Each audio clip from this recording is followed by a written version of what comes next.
Level 3, the bird. Excellent work. Now, where was the place that birds settle in your neighbourhood? Can you remember?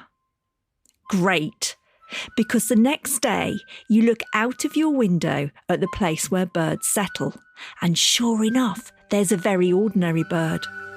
But you remember what the book said, and so you blink and turn again and look through half-closed eyes.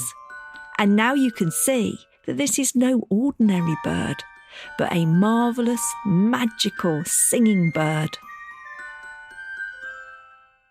The pages of the booklet ripple, and for Challenge 3, it begins to ask you questions.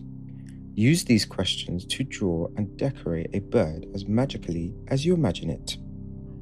How big is the bird? How wide are its wings? What colour are its feathers? What shaped beak does it have? Can you draw one of its long tail feathers too? When you have drawn the bird, you can go on to level 4 to find out what happens next.